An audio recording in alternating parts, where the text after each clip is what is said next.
Hey folks, welcome to another set of 8th grade science video notes. Today we're going to be learning about the water cycle. Before we start, take some time to copy down these handful of vocabulary words. Okay, my bad, there's actually a second page.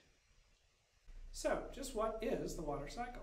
The water cycle is the process by which water gets circulated through the Earth's oceans, atmosphere, and land.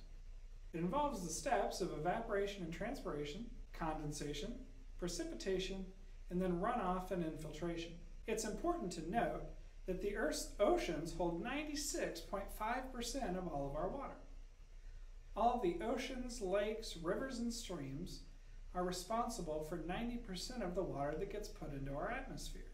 Though the water cycle does involve both fresh and salt water, it's important to look at just how much fresh water is actually accessible to us. So of all the water in the world, only this little 2.5% is fresh water. Of that 2.5%, 68.7% is stuck in glaciers and the ice caps, and then another 30.1% is stuck in the ground.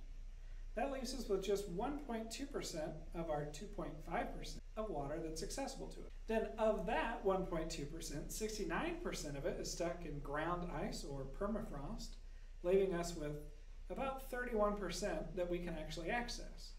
If we do a little bit of math there, we see that there's only 0.009% of all of the Earth's water is water that we can drink. Now when we talk about pollution in a later lesson, it's important to keep that in mind, because of all the water in the world, that's all we have, and we need to be able to keep it clean. Okay, let's get back to the water cycle. Let's talk about evaporation. Now evaporation, as you saw in the vocabulary, is when water turns from a liquid into a gas. When water is a gas, we call it water vapor. Evaporation is the main way in which water gets into our atmosphere.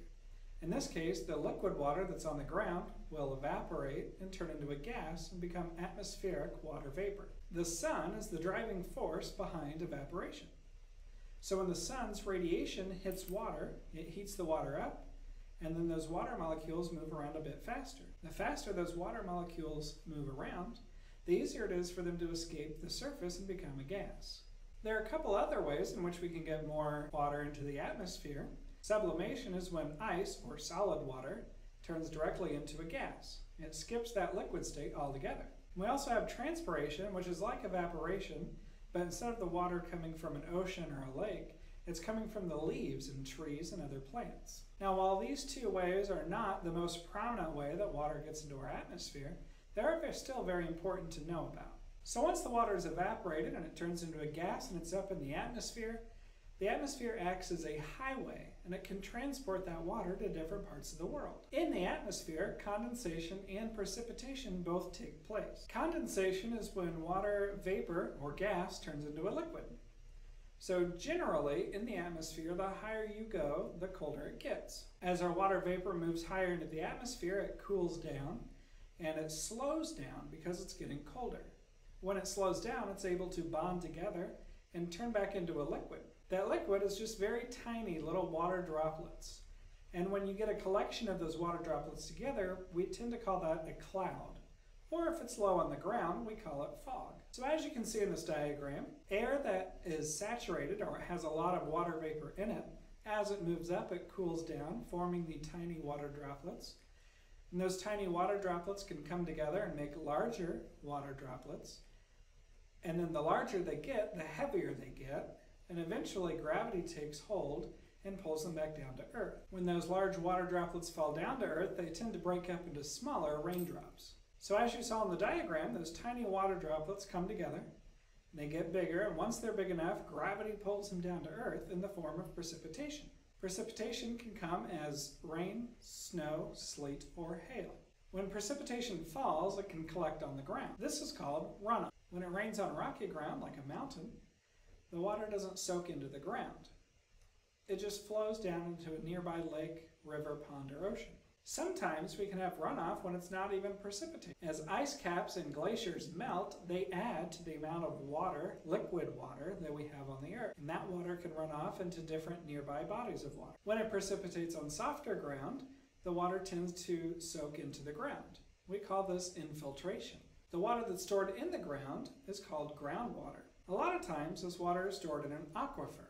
It's a large underground space of water. Aquifers are really good places to dig wells because you can pull the water up from them. So now we've completed the water cycle. We've gone from the oceans and evaporated up into the atmosphere, condensed into clouds, precipitated back down onto the ground, and ran off back into the ocean so that we can start all over again.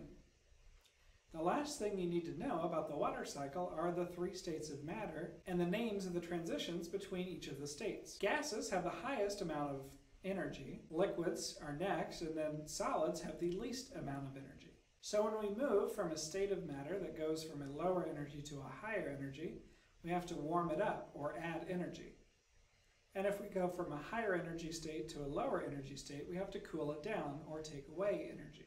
The 3 transitions that add energy are evaporation, which is a liquid to a gas, sublimation, which is a solid to a gas, and melting, which is a solid to a liquid.